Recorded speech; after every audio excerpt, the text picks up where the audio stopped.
What's going on, everybody? Welcome to another Good Vibes Gaming discussion. I'm your host, Ash Paulson, and I am a lucky man today because I am joined by two of my favorite people.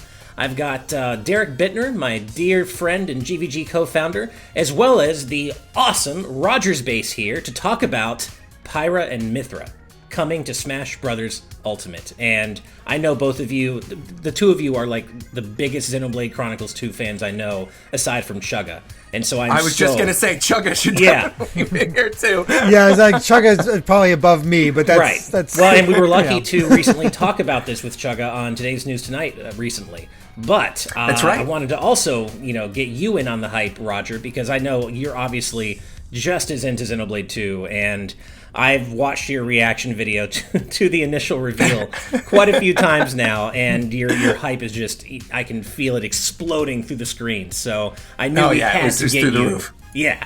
No, I knew we had to get you. Because I remember during that initial reaction to the final Smash Ultimate Direct, where we got Incineroar and Ken and Piranha Plant and everything in there. Right. I just remember I was clutching that Aegis. I was holding on to it and praying for dear life that Pyra and Rex weren't going to end up being assist trophies. And we go through that whole section with Isaac and Shadow being deconfirmed, and I'm still sitting there like, all right, there's hope, and then he announces the DLC, and I'm going, there's definitely hope, and then, but it was too late to add Rex. You see the Mii costume, you see the spirits of Pyra and Mythra. At the time, the spirit deconfirmation sort of meant something. Now it doesn't really matter. All the rules are out the window after Min Min.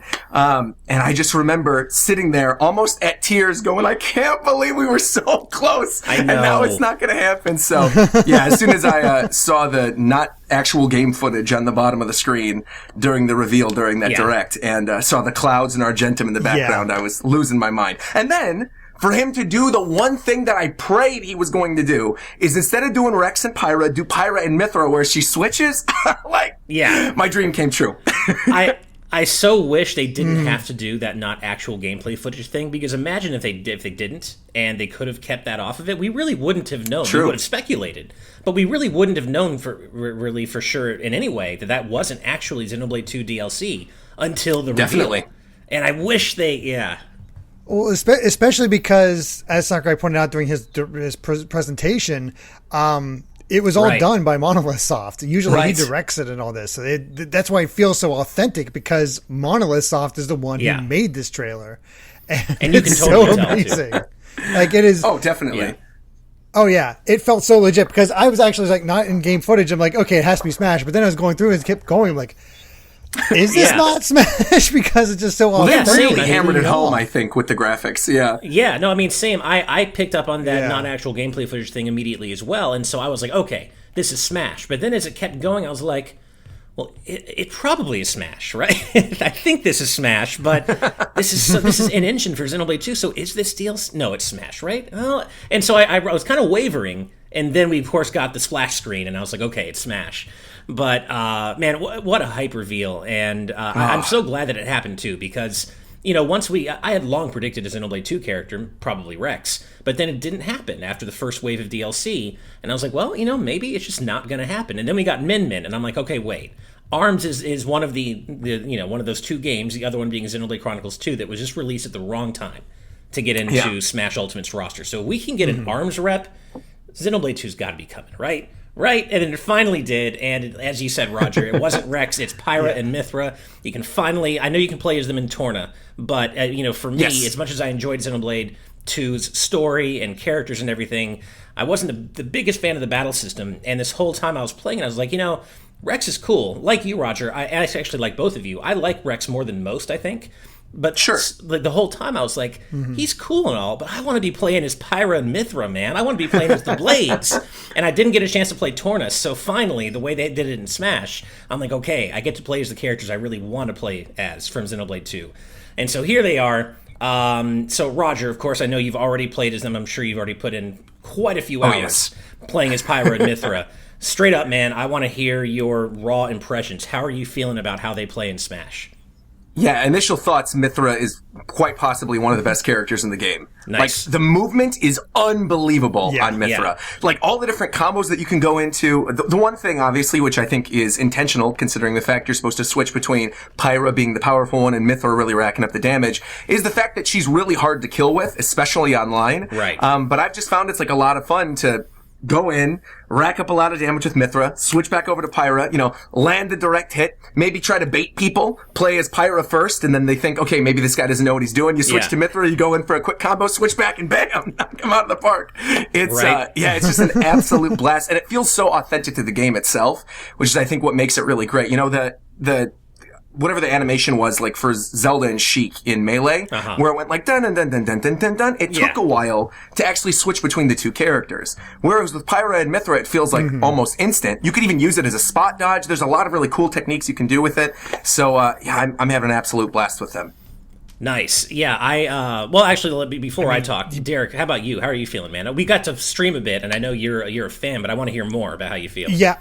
I've only really gotten the chance to play during the stream so far, and I think you noticed a difference with me, Ash. Usually don't get too worked up in Smash, but I'm like, you know what? I love these characters. I want to be good at them. And I want to get a feel for them. And I was slowly getting a feel, despite me not playing Smash too much, for Pyra and Mythra, and really recognizing a lot of the things that Roger talked about. Like, there's so much potential here. There's so much just raw power. And I found myself kind of sticking more with Pyra in the free-for-all, 4-player free-for-all, just because if you could get in there and get all the other people. I got some easy 3 people kills with her up special, just because you get everybody clumped together and it just takes them out. And it is so satisfying to do, but it's also one of those things, like, it makes you want to get good with them. There's so much potential there. They click in the right way, and there's so much, well, I want to say fan service, but not in the way that you typically associate with Pyra and Mythra. The fact, I know you noticed it right away, Roger, with the down taunt. Think you can take me? So good. It's so good. Derek, I could totally tell the difference, because usually when we play Smash, you're like, I like Smash, I enjoy it, and I get into it, but I don't really get into it. And I noticed a huge difference when you were playing. You were like, you were talking shit. You were like, okay, I'm gonna like, this is my character. They're my main. And you were like getting in there and really getting into it in a way that I'm not used to. And it definitely reminded me of, like, my baseline for me, I love Smash in general, probably more than you do in terms of just how much into the nitty gritty I get. But the way you were defending your character and like really getting into it and wanting to represent Pyra and Mythra reminded me of how I like to rep Mega Man, and I totally get it. Oh, sure, totally understand it. And and I could tell that you were really putting serious effort into like learning what they can do. And I gotta say, as the relatively least hype of the three of us, I still really like these characters, but I'm not like a massive Xenoblade 2 fan. These are easily some of my favorite DLC fighters yet. And I've already liked Pyra and Mythra in their own game, but having them here in Smash is so cool. And like right alongside, I would say Sephiroth, Terry, and Banjo-Kazooie, they are my favorite DLC fighters. Yeah, and I think the thing that makes it great too is that, going back to what we were even talking about earlier with them even initially being revealed and now seeing how they play, I think another reason why I sort of wrote off like Rex or Pyra or Mythra was due to Sephiroth's reveal. Right. I did that video like back in February of last year where I was saying they're probably going to add Sephiroth into the game, and everybody called me crazy, and then now here we are. Right. But I said specifically during that initial video that, if we end up getting Sephiroth as the quote-unquote anime swordsman, I'm imagining we're probably not going to get another one for that pack, which would take away the, the chances of a Xenoblade character. But really, now that they've added Sephiroth and they've added Pyra and Mythra, they do feel so vastly different that I feel like even people who sort of complain about there being too many sword characters in the game are really having a good time with Mythra and Pyra in particular. I think of course, I'm the one to say this because I do anime reviews, but I feel like they feel like the most anime characters in the game in terms of play style, specifically with some of the side B attacks. With Pyra, throwing the flaming sword, having that extra second hit on the top of it, and then especially Mythra's side B. Mythra's side B takes Sephiroth's up B and like ups it to a whole nother level where she's flying in every direction. It feels like a move straight out of an anime, and it just makes me so unbelievably happy. Oh yeah, and the way they yell their move names too. It's so, Chroma Dust and Blazing End. It's so anime, and I love that. And speaking of Blazing End and Photon Edge, they're both their side specials. They're two of my favorite side specials in the game.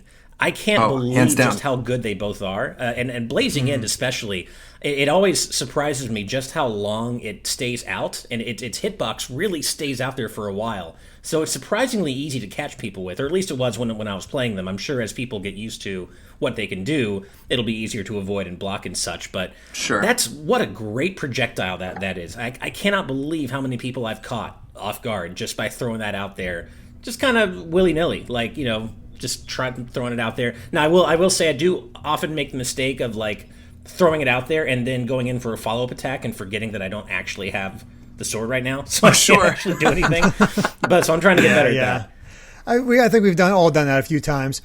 What I like, Ash, is something you mentioned during the TNT with Chugga, that the Pyra and Mythra feel different from Zelda Sheik in a way because maybe it's Chugga who said this because it's actually Chugga. Sorry, no worries. Didn't mean to misattribute. Basically, because their movesets are essentially the same, it doesn't feel as separate and weird as it was with Zelda and Sheik. They were completely different characters at that point, but all the base standard attack strikes, I think is the part that you did mention, Ash, are the same. They work the same way. You know what you're getting into. It's the specials where they differ up, and of course the power versus speed aspect. And it really feels like you can do well with one or the other, but the true masters of Pyra and Mythra are going to be the ones who can switch on the fly, knowing what situation to bring them out at, and really making them hurt. And I really want to see high level play with them. I usually don't care, but it's I gotta and the only thing is you don't know when we're actually going to end up getting another in-person tournament. It could be a very long time. Right. But just in terms of ways to throw people off, I've found that it's really, really fun to go off stage with Pyra, because obviously Pyra's recovery is not really the best in the game with but it's great to, bait someone off stage, use Pyra, hit them with the big attack, go in, and right when they think you're never going to make it to the stage with Pyra, you down B switch to Mythra and then go all the way back up to the stage, and just that extra little kick that she gets off of her up B, right when she's shooting the three little energy arrows or whatever they're called, and she kicks her legs up in the air, you get that extra little boost, and in so many situations that has saved me. So that's probably one of my favorite recoveries. I'm actually shocked how often I've been saved by that, because every time I do it, I'm like, oh, there's no way I'm going to make this, and then she actually does get the grab. I'm like, I'm so used to, because the last time I had a character was I want to get good at them, I want them to be my main, was Simon and Richter, and I love Simon and Richter, but their recovery sucks so much, and I just can't make them work as well as I want them to. But with Mythra having a pretty, I saw Pyra's oh no, it's happening again. She's going to have a terrible recovery and I'm not going to enjoy it. But having Mythra there to actually serve as a better recovery and having that surprising horizontal movement with her, especially if you can work on your side B as well, is really, really satisfying. It's okay. Yeah. It's a shame with the Belmont boys because, with Samus, you have the option of a tether recovery, but in no way do you ever really need it. Except at the highest level of play. Whereas with the Belmonts, if you're not comfortable with tether recoveries, you're not recovering 80% of the time. It's just not going to happen. And even if you are, it's still so hard to get back. So it's funny. I know that generally Mythra has kind of emerged as what people seem to think is the superior character in terms of playing both of them. But I actually feel more at home playing Pyra, and that's weird because I usually gravitate toward faster characters and faster characters, and I like playing them both. But for some reason, I've just been feeling more at home with Pyra so far. I still. Even though I'm used to now seeing what they can do, her raw power is a little ridiculous. I mean, her forward smash, if you can land it, and of course I know that in 1v1 it's going to be a lot harder to just throw that out and actually land it, but her forward smash kills so early, and it also has more range than I always think it has. It always, it'll often catch people further away than I think it actually can. And she is just so strong. It's ridiculous. I guess the great thing about Pyra, though, on top of her being strong, is the fact that, yes, she is slower than Mythra, but it's not really that big of a deal. Like, I think one of the big things for me, which is, I know I'm one of the only people who was excited about this, but when they added Byleth to the game, I was thrilled. Like, I love Three Houses, and I thought, oh, this is so cool. You got this really strong character where, you just gotta find the right situation, you do the down B, you slam into them with the axe, and it was just one of those things where I could never really get used to Byleth completely due to the fact that they were just a little too slow. But Pyra is really that nice middle ground where it's not like it's so slow where you're moving around the stage and it's like hard to really figure out the right type of situation to use her. It's just slower than Mythra. And so if you're used to just playing Mythra, then obviously you're going to feel like she's a lot slower. But if you're used to playing a slower character to begin with, I feel like Pyra really is a nice middle ground. Yeah, I would say so. And I think she also has the benefit of making Mythra feel that much more freeing when you do switch to her. Like as you said, Pyra is not that slow in the grand scheme of things. She's definitely slow compared to Mythra, but she still is decently, she has decent mobility. But then you switch to Mythra and you're used to playing Pyra, and it's like, oh my god, this is opening up a whole new world of speed and mobility. Mythra, is she as fast as Sonic or just underneath or what? She feels really almost as fast. Almost as fast. I think the best way to attribute it, this is something funny. I know you guys have been aware of the fact that I've been doing this. I've been watching Naruto for the first time recently and doing like my live reactions to it. And the best way I could attribute it is Rock Lee taking off the weights. Nice. I was so excited when you got to, I haven't watched your reaction to that moment, but I was like, when I saw you getting closer, I'm like, oh, he's using max taijutsu. Because I remember that moment just blowing my mind. No, I will say, as badass as Mythra is, and as much as I love her speed, I might have taken objection to her being faster or as fast as Sonic. So I'm glad that maybe she's just a smidge behind Sonic, because he's Sonic. Come on, he's Sonic. Of course. Right? But right. Is it? Maybe I'm crazy, but this is more towards Roger. But I always interpreted Mythra as being the more powerful one. Oh, see, that's I don't know. I always considered Pyra the stronger one, but that's probably due to the fact that I mostly used Pyra in game. I really only used Mythra like situationally when I was playing through Xenoblade 2 for the first time, and I'm alongside Sakurai, I'm more of like a Team Pyra fan. I know there's a lot of people. Okay, I'm more Team Mythra. So, like I was talking to everybody when I got the review copy, and you have that moment where you can choose a name, and you're like, "What does this matter?" And I'm like, "No, I'm going to Mythra." See, there you Mythra. go. Nice. That's funny because I was going to ask that question later, but yes, I'm also Team Pyra. I like them both. Let's go. But given if I had to choose, I am Team Pyra. Of course, strictly as a fighter. Of course, strictly. As Sakurai said, as a fighter. Of course. Yeah. I love that he had their figure arts. Oh, it was the best. In front so of him good. For that I don't. I know you have those, Roger. I don't, but I do. totally want them now because they're beautiful figures. And it's funny, I had only the Pyra one for a long time. And then last year I had ordered the Mythra one off of Zen Market for like a birthday stream that I did. And I was trying to find like a good place to display them in the apartment. And just recently, me and Reagan had moved. So we got like a new place. And there's two giant like lamps that have shelves underneath them that are right next to our TV in the living room. And so on either side, one side we put Pyra, on the other side we put Mythra. And so literally when you first walk into the living room, they are the two things you see right next to the TV. I love it. It's too bad they don't have a Numa figure arts. That would be cool if you could like complete. Well, we got official art finally. At least we have official art. That was amazing. I know. I was actually just about to say that was really cool, and it was funny because at first during the presentation, I'm like, okay, but you've already said Numa's name and you've said what Numa is in the context of the game. So why are you blurring out this art? Why is this such a big deal? And then of course they talk about how there never was official art, so we're going to keep that secret. Right. And that's what a cool thing to be able to do for Smash, to have that official art debut in Smash. Really cool stuff. Absolutely. Well, of course. We also got something completely different that they did with the Spirit, where Rex could not evolve before, and now we get Rex's evolved form. I'm going to try to keep it spoiler free, but yeah. That was cool. And was that, I can't remember, Roger, is that the first time we've had art So of when him you unlock that form in the game, I think he actually takes that as his primary art when you're on your menu. Yeah. That's right. I forgot about it. It's been a little bit. I love that they added a new. Yeah, is that the first time they've done that? I'm off the top of my head. I can't. Yeah, and in terms of like enhancing the spirit, making it enhanceable now, I think it was. Yeah. Nice, that's so cool. I love that. And not only that, but they finally, like a year and a half later, returned to the idea of gift spirits. Because I was looking in the gift menu the other day, because I went out of my way, of course, to get, I got the Sophia spirit automatically, just because I had checked out Derrick's copy of P5 Strikers.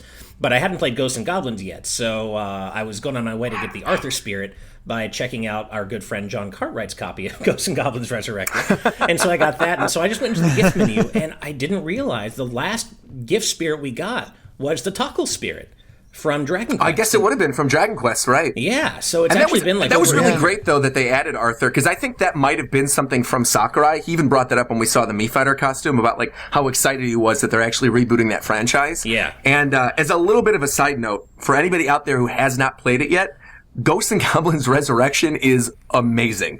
Like, that's a game that I haven't really seen too many people talking about, but it is so good. And I feel like if you're at all a fan of those original games, you should absolutely go try it out. It's an absolute blast.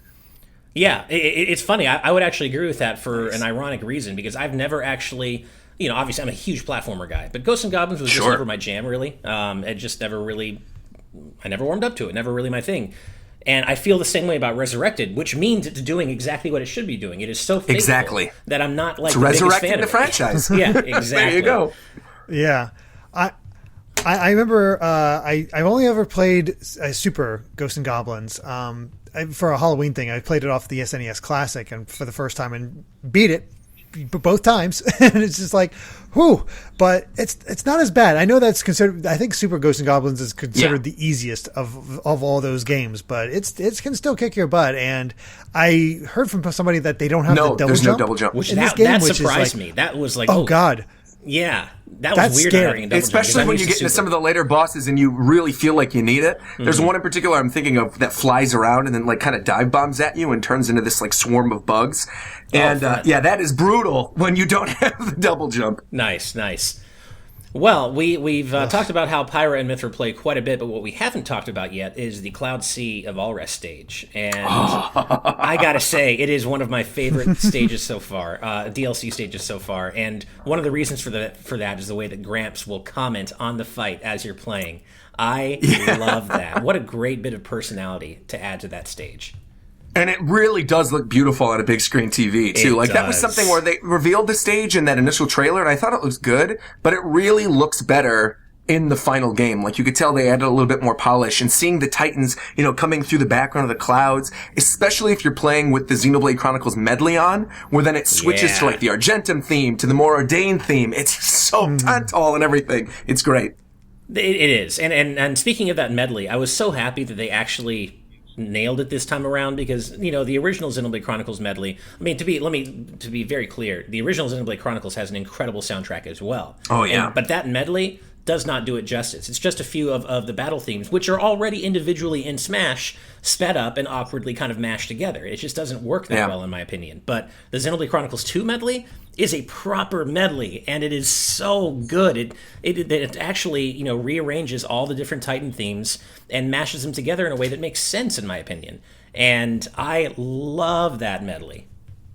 I love, too, that they added the Torna music as well. That was something that I was, concerned wasn't going to be in there. God. But as soon as I saw Battle Torna show up on the screen during Sakurai Presents, I was losing it. I think really the only thing that I was at all disappointed by during this entire presentation was during the music portion, we didn't get anything from Xenoblade Chronicles X. That game has such an amazing soundtrack with music by Sawano, the people behind Attack on Titan and a lot of other Kill la Kill and so many other great anime, that I thought oh my gosh, this will be so cool. We're finally going to get the Xenoblade Chronicles X music. And so when it didn't happen, admittedly, I was a little bummed, but I think the tracks they ended up choosing from Xenoblade Chronicles 2 were great. And the one huge one where I needed to be in the game. Like, if he wasn't going to put this in, I would have revolted. I would have tweeted at Sakurai and been like, come on, add it as DLC. Right. Was, the theme for More Ardain. And so the fact that we got the original version plus the remix, I was super happy. Yeah. Speaking of Xenoblade X, I do wish we could have gotten some music from that game, because even though I haven't played Xenoblade X, I have, of course, listened to a lot of the soundtrack, and it's certainly esoteric, but that's also Sawano for you, and it's a great soundtrack. I mean, it's charming as hell. Like, a lot of people got annoyed, but I love the LA theme, so new good. LA themes. I fell in love with all those songs. It would have been cool to get some Xenoblade Chronicles X music, but maybe they're waiting. Fine. Maybe they're waiting for the eventual re-release of Xenoblade Chronicles X in like a year and a half on Switch, because it really is one of the only Wii U holdouts now. Pretty much everything, I think, in fact, everything except for Xenoblade Chronicles X at this point has been ported over. So, maybe they're holding off and they're going to do like a Spirit event with Elma or something, and then throw the music in there as a bonus. Right. Well, since we're on the subject of Xenoblade X's soundtrack, if you could have handpicked one song from Xenoblade X to make it into the track list for Pyra and Mythra, Uncontrollable. Yeah, I was going to say Uncontrollable. Yeah, mine too. Yeah. That would be hype as hell. Yeah. That is probably the best one. Well, yeah, this has absolutely ended up being one of the most hype DLC packs in general, and I have to say I'm probably going to keep picking Cloud Sea of Alrest just as a stage really often going forward, even after the sheen wears off and the hype dies down of the newness of Pyra and Mythra. It is it's just a really good stage, and it also stands out visually in a way from the other DLC stages that I feel is nice too. Like the only thing that kind of looks like it even a little bit is Yggdrasil's Altar from Dragon Quest XI, and even that, because you've got all the land masses below, so even that it's not that similar. So I like that it stands out in its own way, kind of like King of Fighters Stadium, which is another one of my favorite. I love that stage. Right. It also feels, I don't know if it is, but it feels smaller than a lot of other stages. Oh, that is true. Alrest for sure. It always felt cramped. Yeah. It is funny. I remember thinking that when I saw the initial reveal of it, I was like, oh, Gramps seems kind of smaller than I remember him. But then realistically, when you see like the size of the characters, you're like, oh, no, actually, this is sort of like correct to scale when you look at the original game. Rex, I guess, just had a smaller home than I remember. Right. Yeah, I will say that it does feel slightly cramped for 4-player battles, that's not a knock against the stage. Some stages are just smaller, some are bigger. So I do feel that it works better as a 1v1 stage, but it is still fun. I mean, we played it a ton during our Thursday stream, and we're having a great time, even if it is a bit cramped. And I imagine with 8-player Smash, it must be just utter chaos. Utter chaos. Yeah. Oh, it definitely would be. But all the little touches they have in the background with the other characters, like Zeke and Pandoria doing their poses in time. We got the classic Poppy dance along with Tora. Like, it's so well done. Like, you can just feel the love. And you get the sense that you almost have a better sense when Sakurai has real passion for... I do feel like he goes out of his way with the DLC characters, too, to make them, like, very... Not just the characters, but the stages as well. Like, to make them feel very unique and, like, worth the money that you're paying for them. I'm so happy to have a Xenoblade stage that isn't Gower Plains. Because I love Gower Plains in the original Xenoblade. Yeah. And I love, like, that environment and the music and everything in that actual game. But in Smash Brothers, I've never been a fan of that stage. I think it's way too big. Metal Face comes flying in the middle. So to have, like, a relatively normal Xenoblade stage, especially with hazards off, but still has that, like, extra charm with Gramps talking, and you've got the cameos in the background. It just hits all the right buttons for me. Yeah, the same. I'm a fan of the concept of Gower Plain in terms of the environment, like you said, but like just the actual layout. It's too big. All the tiny little platforms. It's just not the most fun to actually play on. And like you, as you know, Roger, I'm one of those players who I love playing on stages in their regular forms. I'm not a Final Destination form only guy. I love playing on every stage, mostly but the big ones like Great Cave Offensive, Palutena's Temple, Gower Plain, not so fun in my opinion. So it is nice to have a more quote unquote normal Xenoblade stage in the form of Cloud Sea of Alrest. And even with hazards on, I actually I find it just funny, the visual of Gramps just turning his head like, oh, you thought you were going to recover, huh? Nah, not today. Nah, I'm not feeling it right now. Nah, you can get KO'd. I don't care. Yeah. I also like the very, very slight resistance. Yeah, and the visual effect, too. And then fall. Yeah. It's beautiful. Really cool.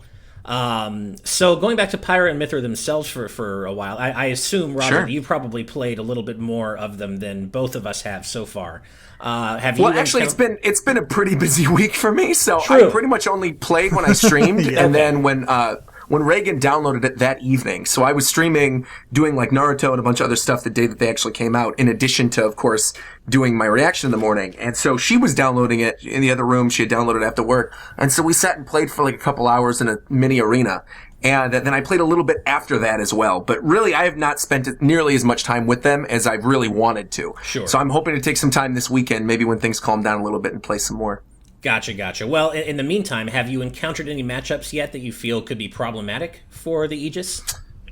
Not really. No, I think mostly for me, at least, when I've been playing against other Pyra and Mythra, because I just really have been trying to learn the character. And I haven't even touched Elite Smash yet. I figured I'm not going to jump into quick play. I think everyone's probably playing Pyra and Mythra, so maybe I would have run into more of them.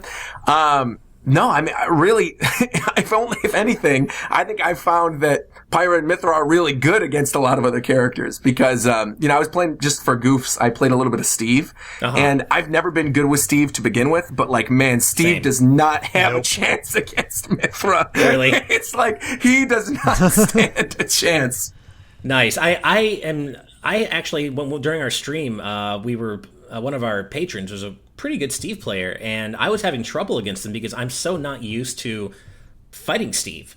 I just haven't really fought a lot of Steves, and so it's an interesting matchup between Steve and Mega Man, because I was playing Mega Man at the time, and that minecart move I'm so not used to, and I just kept getting trapped in it, and I'm like, what? the minecart is stuffing my projectiles, I'm stuck in this thing, it reminds me of the Captain Assist trophy, but it's not. What am I dealing with here? This is so weird. On the other hand, though, Mega Man's Crash Bombers can detonate Steve's TNT, or a dynamite, which is really cool. That's right. That I do enjoy.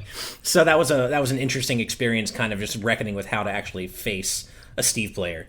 But correct me if I'm wrong. Pyra's Flame Sword also does that as well, right? When you throw the side B out. Yeah. And speaking of her side B, what it also does is stuffs Mega Man's projectiles, and I learned that the hard way as well. And so that's an interesting matchup. I'm not going to say it's not in Mega Man's favor, but I don't think it is in his favor either.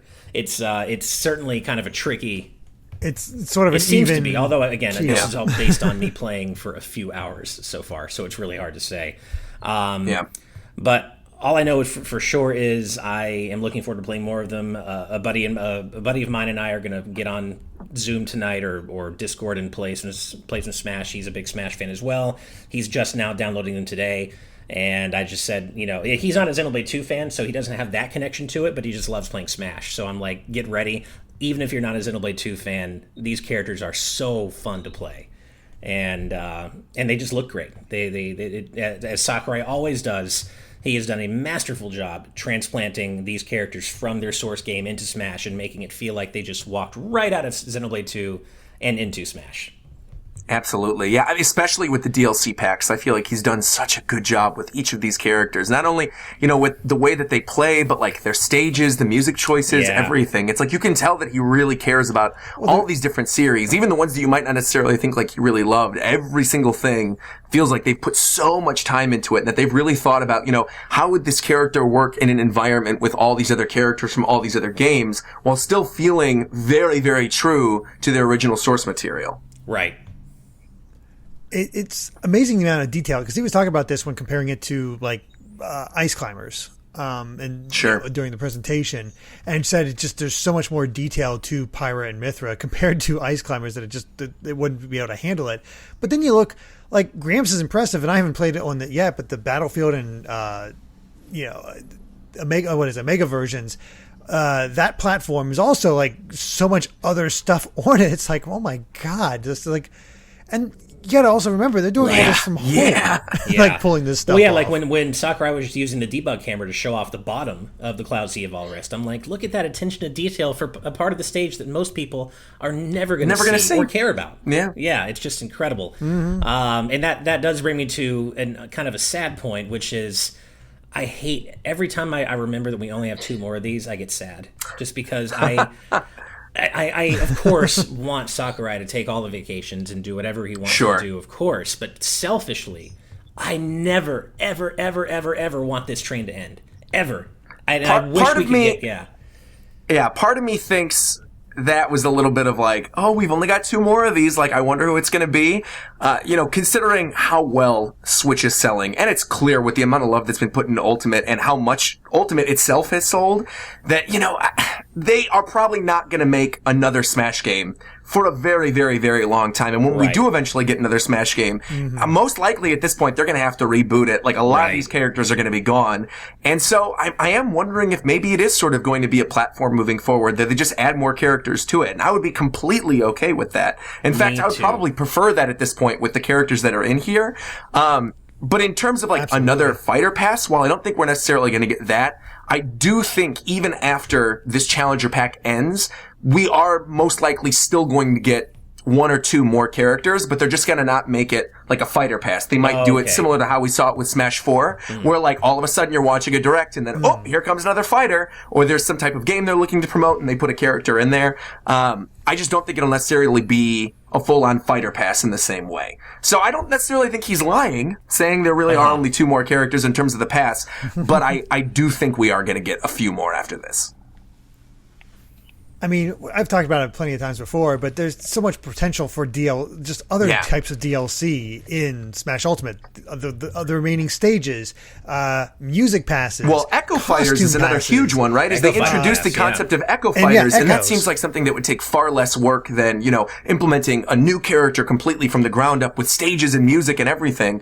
And there's one game coming out next year that I'm thinking about that I'm like, well, this would be a really good Echo Fighters. You could do the Octolink for Splatoon 3. Right. Like, that's a very simple one. Splatoon is a huge franchise for Nintendo.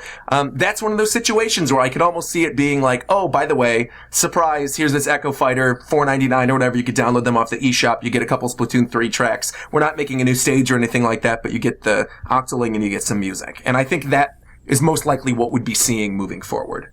I sure hope you're right, because I don't want this train to end. And it doesn't, unless Sakurai truly is just done and he's like, screw you guys, I've done more than my fair share of which making y'all totally happy. Fair, I think, honestly. We can all agree, completely fair. Completely you want to take fair. a break after this? Take your break. You earned it. But like that aside, I can't think of any, other than giving Sakurai the freedom to do it, whatever the hell he wants, which he deserves. That's what he wants. Absolutely. I can't think of another legitimate reason not to keep this going. Like it. Yeah. I mean, they would make money hand over fist on whatever they want to do with Smash DLC going forward. More characters. Sure. Echo Fighters. Have we heard any numbers on the DLCs? Like how many passes they sold? I'd be more curious, like how many games have they actually sold of Smash Ultimate, and then sort of make like an educated guess around that. Because hasn't it been like 22 million or something? I think they've. Yeah, it's definitely up there.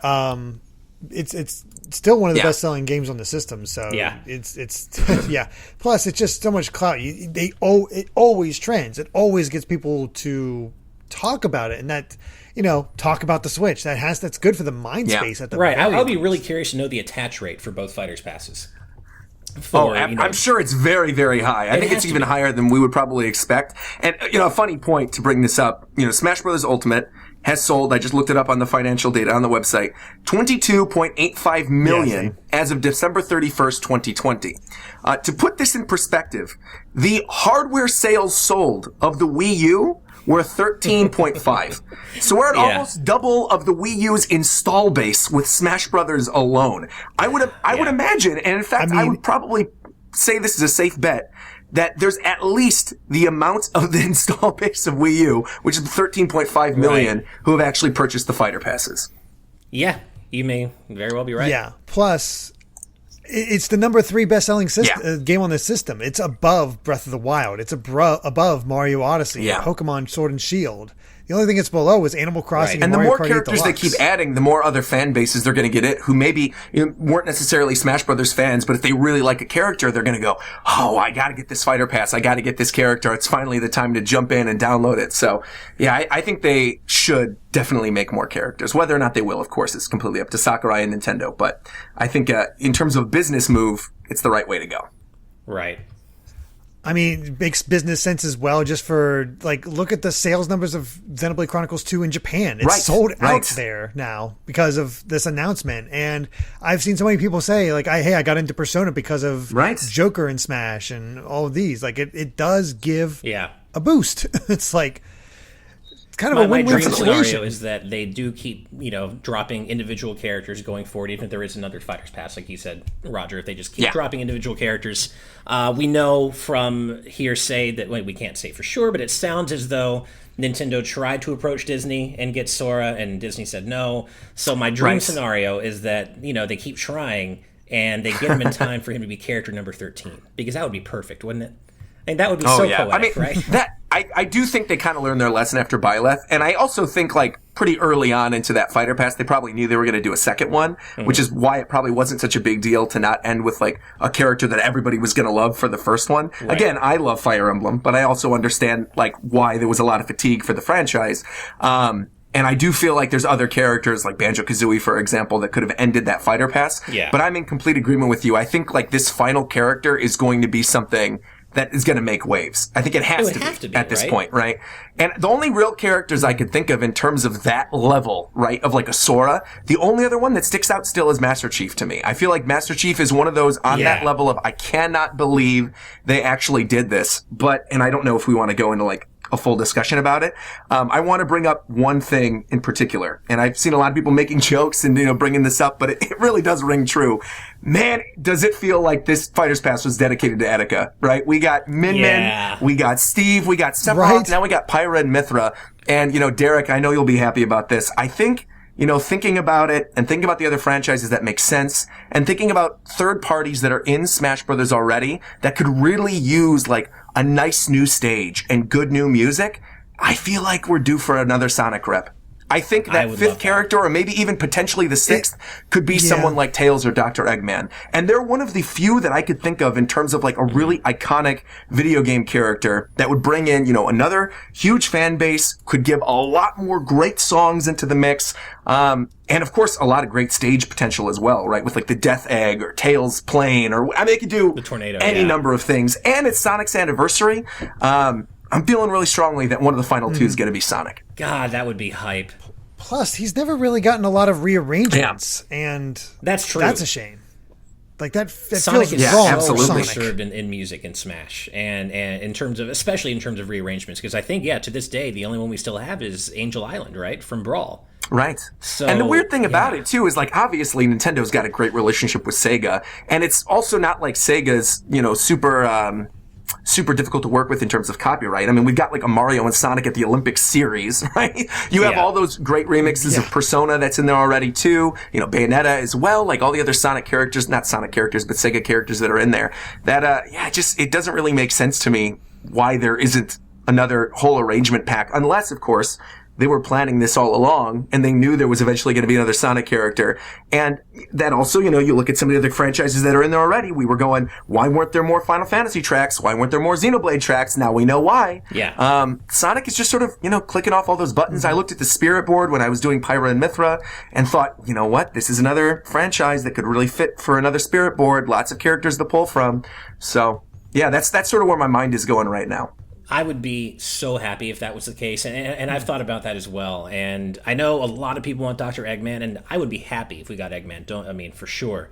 But Tails would be hype explosion for me. Like, I would be so happy if we got Tails, because, like, for me, Tails is pretty much on Luigi's level as like the most iconic player to, you know, best friend, buddy, like, I don't know. For me, Tails is that iconic Player 2 character. It's so hard to decide, though, because, you have one of the most iconic Player 2 characters out there, you know, Sonic's buddy and all that, but then you have one of the most iconic villains. That's the other thing, too, is and we don't have a lot of villains. And I think if you look too at like the way they've set up the trailers, right? Like that seems to be a recurring thing with Ultimate, where they've got like the villain characters. You know, you have the bum that starts between any of the trailers. And even since then, we've gotten another villain with Cloud and Sephiroth. I could totally see another version or variation of that opening with the bum ending with Cloud and Sephiroth. TV turns on and it's like Dr. Eggman looking at a screen going, "Ha ha! Now is finally my chance. I see." You know, and they could do some like crazy thing with that. So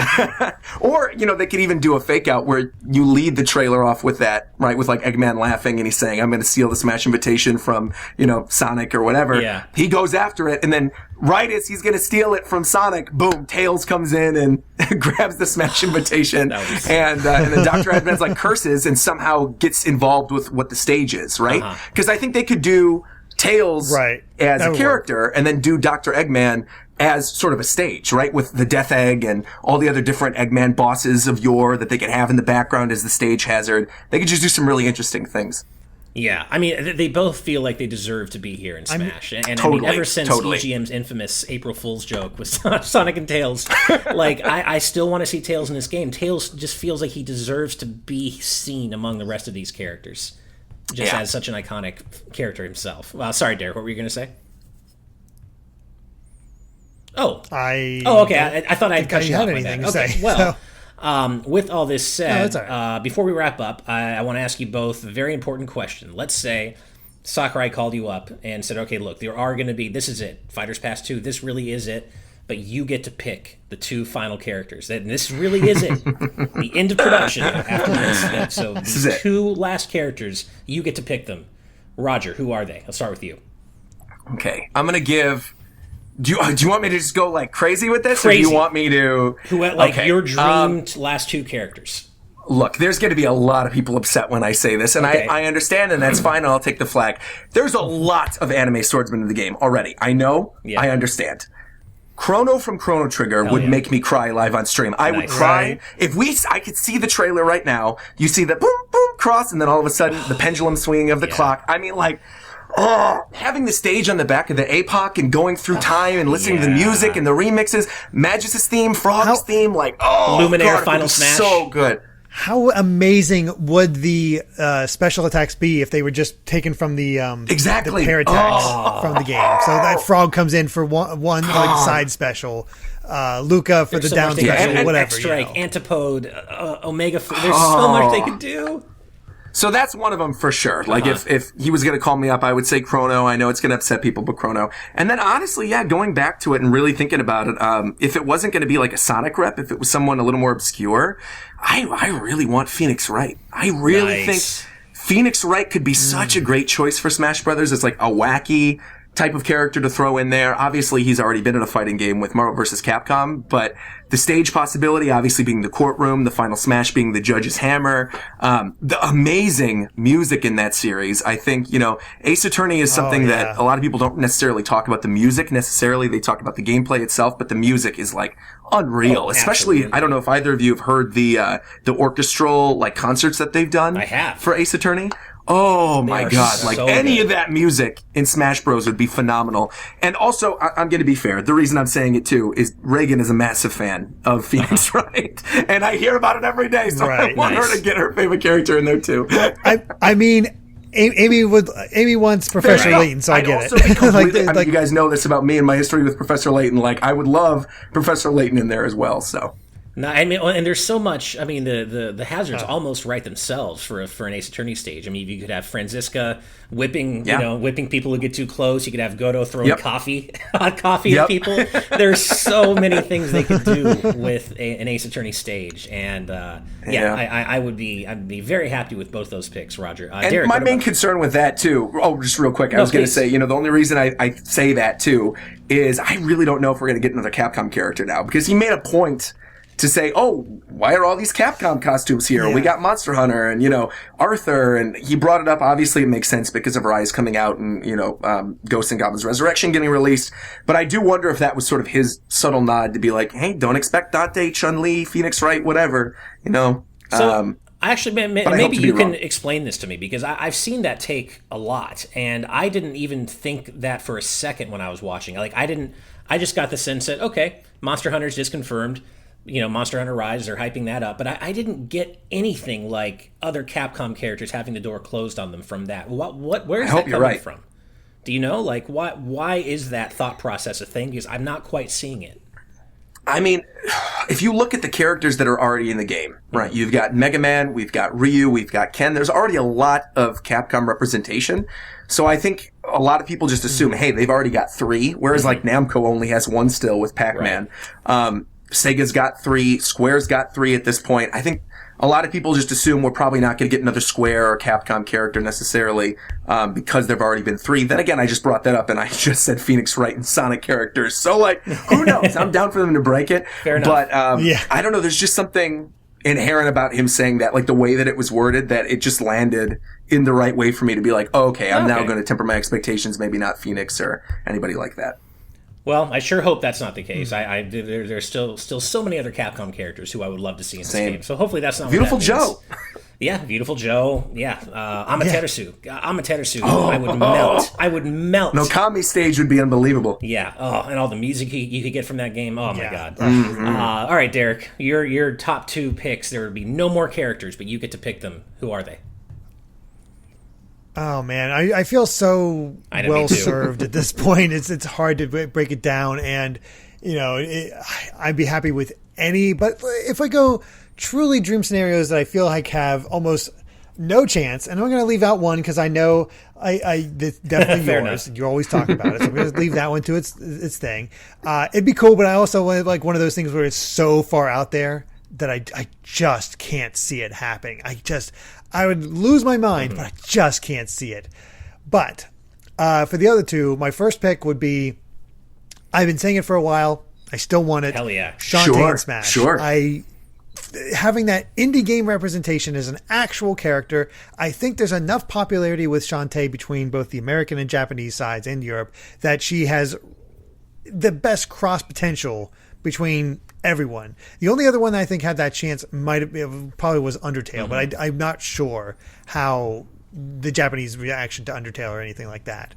But I think Shantae would be very interesting between all her transformation powers, whether you want to take all the stuff from Risky's Revenge or Pirate's Curse, I want to say.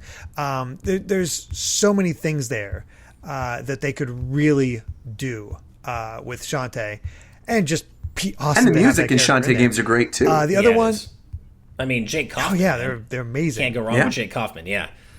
Oh yeah, all the think of all the Shantae music we would get. That would and another girl character. So I feel good. like that's something I'm really happy about with this pass is with Pyra and Mythra and Min Min. I like to see more representation. It's cool. It's like, all right, we had a lot of boys now, but like bring on the ladies. Yeah, and Shantae would also, she'd be a woman of color. Absolutely. We really need in Smash. Yes, so, absolutely. Yeah, absolutely. I would love to see Shantae in Smash. Absolutely. And my other one, I got to go to Roger's Namco comment. Let's get some Namco representation in there. And the one I'd like to see. Oh, yes. Interesting. Amazing. Okay. It'd be so hard to make a moveset out of Klonoa just because of the way his games work. But if Sakurai could figure it out, it'd be amazing to just get such an underrepresented character going. Have Namco be like, please re-release this and do something with it. I'd love to see it. And, great music, great stage potential. Oh, yeah. So much they could do with Klonoa. And it doesn't matter where on this planet you live. If they ever added Klonoa to Smash, you would hear me explode. Doesn't matter where you live. You would hear it. I would be so happy. And there's so much they could do with a stage. You have Lunatea. You could have... Oh, God, there's so much they could do. And have cameos by Lolo and Papka and Hupo. And I love Klonoa so much. And I love that idea, Derek. And you've actually made my job a lot easier because I was having a really hard time deciding between Klonoa and another character for my second pick. Because Klonoa is probably... Yeah, I mean, he's. I don't ever expect it to happen, but he's up there as one of my very, very, very most wanted dream characters. As for me, of course, what you were alluding to, Derek, my first pick would be Sora in a second. I wouldn't even have to think about it. He's my last remaining Golden Goose character who I think has a somewhat slightly realistic chance. Like, Klonoa, I don't think ever has a chance, right? That's never going to happen.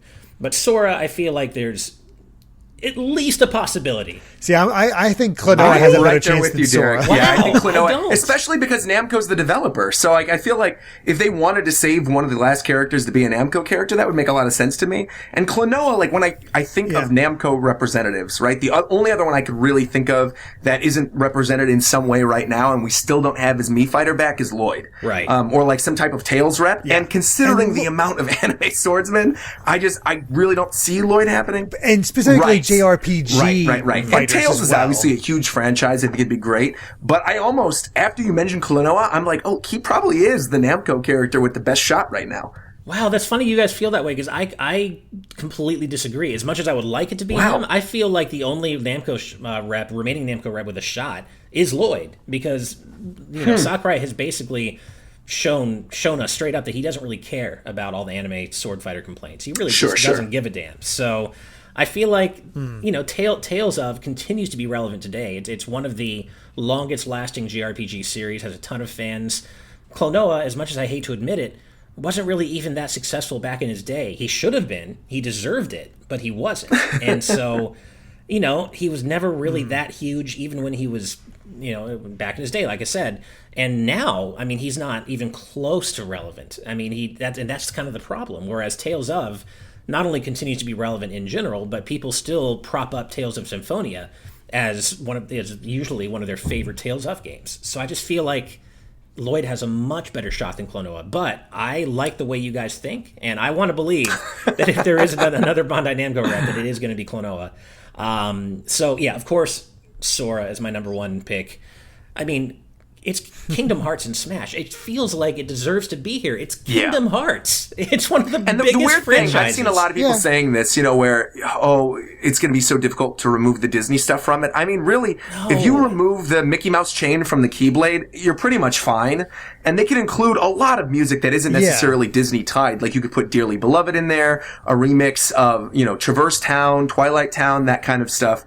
And really remove yourself from the rest of the Disney branding. And the other thing about Kingdom Hearts, right? It's already a crossover series. Right. So it's something that I could see them doing it in like this roundabout way where you don't even necessarily see Donald and Goofy or anything like that. You don't even get Disney spirits. I mean, they could do the organization members, Kairi, Riku, and that's your spirit board. And, and like I said, there's so many non-Disney characters they could choose from. There's plenty of options there. You don't really need Disney. It's just a matter of will Disney let it happen. That argument drives me crazy because at least for me, look, I mean, of course, I would love to see Donald and Goofy as part of like a Trinity Limit Final Smash, right? Like I'd love to see that. Sure. That's great. But at the same time, other than Donald and Goofy, for me, the Disney stuff is by far the least interesting part of Kingdom Hearts. I'm there for all the OG stuff, the original characters and universe and story and, anime. It is anime as fuck. Not me, give me Elsa. That's right. Yeah. And I just feel like, Kingdom Hearts doesn't need Disney at all. But I also understand the thought process from Sakurai's point of view, where maybe he thinks Kingdom Hearts wouldn't be properly represented without at least some sort of Disney element in it. So I can see where he's coming from. And again, like people, Disney's worked with Nintendo, right? I mean, like it's not like Disney. This is not some unprecedented thing. Especially if you look at like Fortnite right now, you've got Thanos and Stormtroopers running around in Fortnite. I think it's not that they're not open to it. I think it's the idea of it being, which again is silly considering Fortnite, you've got guns and stuff, but I think it's the idea of it like being a fighting game. Yeah. Maybe is somewhat of a hindrance as well, where they don't necessarily want to have that character. Despite, obviously Kingdom Hearts, one of the best things about it being its combat. I don't know. There's something in my gut that says they're not going to do it, but I would also be thrilled if they put Sora in there. I mean, Kingdom Hearts is something that I feel like absolutely deserves to be in Smash Brothers. More square representation. The more square, the better. Put all the square characters in there, honestly. Yeah. I'm fine with it. But we're just going to have to wait and see with Sora. But I do think Sora and Master Chief, I keep going back to them, are the two that I keep thinking of for that final slot. I think it's got to be one of those two. Right. Yeah. I could see that happening. Well, and speaking of final slots, I guess my other one, and here's when I was having trouble. So I was having trouble deciding between Klonoa, who would be like my other pick, or a Rhythm Heaven rep. And so of course it's going to be a Rhythm Heaven rep. And it can be Chorus Kids, it can be the wrestler, it can be the reporter. I don't care. But Rhythm Heaven deserves to be in Smash, damn it. It's Rhythm Heaven. It's just such a wonderful series, and it's just one of the unsung heroes of Nintendo's lineup. And of course we don't have a Rhythm Heaven on Switch yet, which sucks, and I hope we get one. But it feels like Rhythm Heaven deserves to be represented here, and it was going to be. We know from those from the Smash 4 leaks that Chorus Kids were in development for Smash 4 until they were ultimately scrapped, and we don't know why.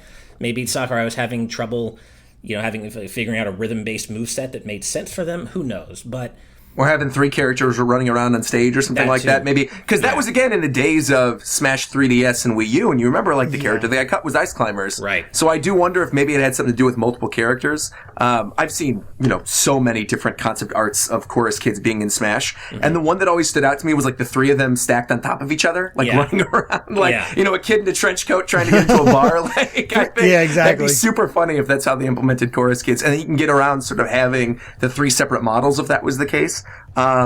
But I mean, a Rhythm Heaven rep is another one that is really surprising to me that we haven't gotten it. And just music alone would be so good. And think of all the possibilities for a stage. Just think of all the crazy things they could do for a stage. And I really want to see Rhythm Heaven get its proper respect and representation in Smash. I don't think it's going to happen. I think that ship has sailed, but that would probably be, that would be my other pick, if not Klonoa. So I saw people mention that the only two genres that really haven't been represented in Smash is a rhythm game and a puzzle game. So I know if John was here, he'd be saying Arl. That'd be kind of cool if the final two were represented. Those. I said if John was here, he would definitely be saying Arl Nadja from Puyo Puyo. Yeah, exactly. Oh yeah, absolutely. Or he would be just saying Tetris Block. Exactly. Yeah. Or hey, maybe Lip could get promoted to a full character instead of just having the lipstick. That would be awesome. Yeah, I would love Lip in there. That would be pretty cool. And unfortunately, it wouldn't work because she isn't a video game original character, but I would be so hyped if Hatsune Miku got in as a rhythm game rep. The amount of salt, the internet would explode in just mountains of salt. And on one side, you'd have people who are just on top of the world, right? And on the other side, you'd have just, what is this anime bullshit? Get this. I'd be so happy. If we got honestly, that kind of happened a little bit with Pyra and Mythra. I was surprised about that. Like, obviously, all of us here are big Nintendo fans, so we knew this was probably something that was going to happen at some point within Smash Brothers. Maybe not necessarily Ultimate, but like, obviously there was going to be another Xenoblade character. But I've seen so many negative reactions to Pyra and Mythra, which was such a shock to me, especially because everyone I've surrounded myself with is like enormous Xenoblade fans, right? And they've all been asking for Pyra and Mythra. So, I'm totally down for the salt. You want to throw Hatsune Miku in there? By all means, do it, Sega. I think I've generally seen people, like, once they play get one over, exactly. But I think that initial reveal, there's been a lot of people who are like, who are these characters? What are they from? Another swordsman? Like, what's this about? So, that's the nice thing about it, is seeing people being won over once they actually play with them. Yeah, well, and we've learned, of course, that no matter what Sakurai does, people are going to be unhappy. I mean, there are three things that are certain in life: death, taxes, and Smash fans complaining about Smash. That's just, it's always going to be true. Which is wild at this point, because I feel like I am, obviously it's fun speculating on what the other character is going to be, but like, I am beyond satiated with this game now, where, going into Smash Ultimate, if you would have said, what are the characters you want more than anybody else, I would have said Isabelle, King K. Rool, Pyra and Mythra, and then, hey, if we're going to be wild with it, let's say Banjo-Kazooie. Yeah. And I got King K. Rool, Isabelle, Pyra and Mythra, and Banjo-Kazooie. And then beyond that, characters I never even thought were possible, like Joker, Sephiroth. Like, he has gone so above and beyond what I ever could have possibly wanted in this game that, like, literally, he could put in two characters that I don't care about at all. He could do, like, Dante and Rayman for the next two, and I'd be like, I'm all good. I'm good. I got everybody. Yeah, I could never possibly complain. Exactly. I mean, that's how I felt about, like, when Steve got in. It's like, I'm not the biggest Minecraft fan, but awesome for those players and whatever. It didn't. I was already kind of, to use a term that my dad would say, shitting in high cotton, going into Smash Ultimate because I got Mega Man in Smash 4 and he was my dream character. So I was of course hyped to see whoever we would get in Ultimate, but even if we got nobody that I wanted, I got Mega Man, so I was going into it perfectly happy. But then I got Banjo-Kazooie, which was another one of my dream fighters, and Sora's the last remaining golden goose for me, and even if he never makes it, how could I possibly complain? I couldn't, and I wouldn't. It's incredible what Sakurai has been able to accomplish with this roster, and I could never complain, even if the last two characters are like Crash Bandicoot and Rayman, like you said. Neither are characters I want, but I'd be happy for their fans, and I got more than enough to save me. So that's funny. We're a bunch of Rayman haters today. This is so funny. I am normally. Hey, I don't mind Rayman. Okay, I would not be upset if Rayman. There's a lot of people I know who really, really do want Rayman, and I don't even know like what it is about it, because I love the music in Rayman. Rayman 2 is like a game I have a lot of nostalgia for. I think the ones that were on Wii U were great, like the hand-drawn ones. There's just there's something I can't put my finger on with the aesthetic where I'm like, I just don't want this to happen. Same. And I don't know why. He'd be a very hard to meet guy to put together. It's same. There's just something. There's kind of some weird quality I can't quite put my finger on when it comes to both Rayman and Crash that I just don't. I wouldn't say they don't deserve to be here, especially Crash. I think it would make sense, but I just don't like that character. His games are fine. I just don't like the character. I don't know what it is, but again, if Crash is one of the that's the beautiful thing about it, right? Yeah. Just like what Derek was saying, where like I also was right there with you. I was not a huge fan of Steve or like Minecraft. I knew it was Minecraft pretty early on in that trailer, but I was like, more like stunned that they actually ended up doing it. But I'm going to be honest, like, I'm also okay with them putting in characters that I don't necessarily like beyond what we've already said, where it's just all like, the cherry on top of the cake at this point. Because for me, right, as somebody who didn't necessarily want Steve, who was very much like on the anti-Steve train, when Steve actually got in Smash Bros, you know what the first thing that I did was? I downloaded Minecraft onto my Switch and I started playing Minecraft. And then now I've got like 15, 20 hours in Minecraft on my Switch, and I found that I actually genuinely like it. And I think that's the really cool thing about it, right? Is that maybe you're going to get a character that you don't necessarily like added to this fighter pass, but then you're like, well, I'll give the games a shot because now they put this character in the game, and you might end up liking that series more than you ever thought you were going to. And that's the really cool thing about it. Exactly. It's how we got Fire Emblem. It's how we got so many of these games, and so many people trying Kid to Icarus. beyond the typical stuff that they play. It's great. Yeah, Kid Icarus, a new Kid Icarus. It's amazing the kind of influence that Smash can have, and whatever. Just put it. Whatever they put in. The Steve trailer hurt me because I'm with you guys. Steve was never a character that I really wanted, but I was like super happy for Minecraft fans. And I think it makes a lot of sense. Oh yeah. But it personally hurt me because when Steve gets knocked into that darkness filled area, I have imagined a Sora reveal trailer in my head so many times, and a lot of them started off with Mario getting knocked into like a completely dark area, and beady little eyes from Shadow Heartless appearing all around him. So for a second, I allowed myself to think, oh shit, is this about to happen? And of course it didn't. To be fair, there were a lot of people who thought that with the Sephiroth trailer as well, where you've got the sky and Galeem, and that like the Kingdom Hearts would appear behind it.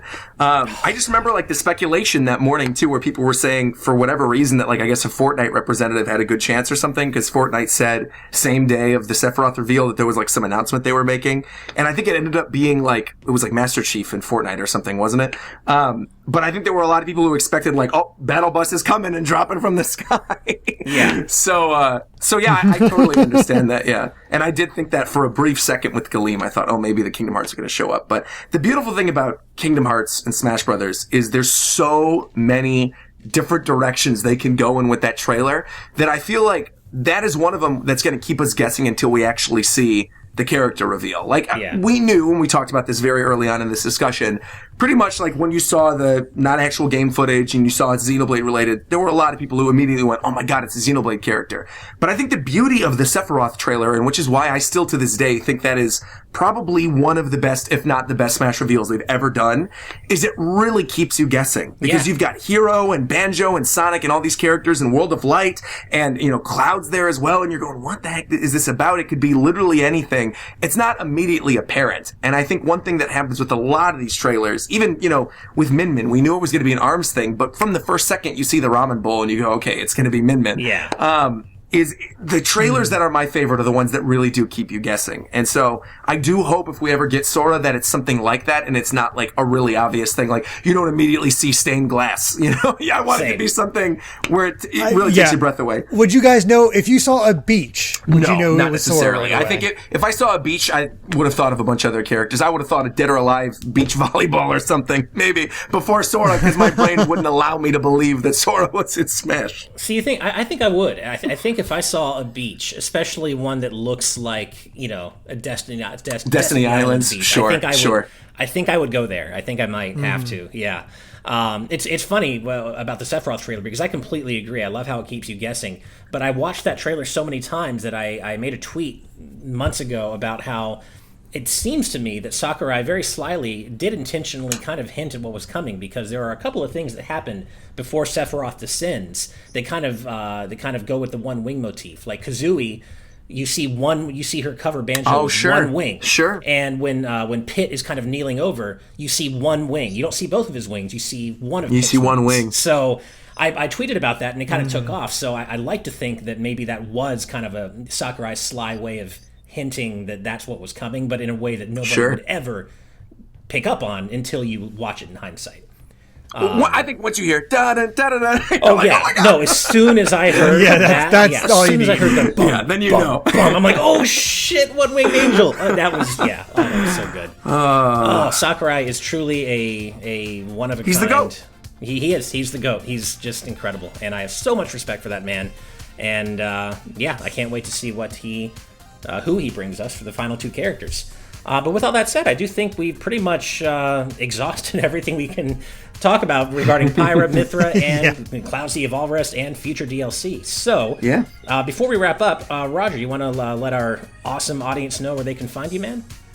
Absolutely, yeah. You can find me on YouTube, Twitter, Twitch, and Instagram at RogersBase, RogersBase. Obviously, I'm going to be streaming more Pyra and Mythra on Twitch very, very soon. I got a busy week coming up. But another thing I alluded to earlier is right now I'm going through Naruto for the very first time. I have never experienced the series. I'm somebody who likes One Piece, and I've been having a blast. So if you like Nintendo, if you like anime, definitely check me out. Thanks so much for having me. This is always fun. Oh, awesome, dude. Thanks for joining us. And of course, anytime. Awesome. Well, as always, guys, if you enjoyed this discussion, please drop a like and subscribe to our channel. And if you like what we do here, please consider heading over to Patreon. We're on Patreon at patreon.com/gvgaming, and you can check out various tiers at which you can support us. But even if you don't, and you just drop a like and subscribe here, we love you either way. We really appreciate your support, and we will see you next time. Bye, everybody. Don't forget me.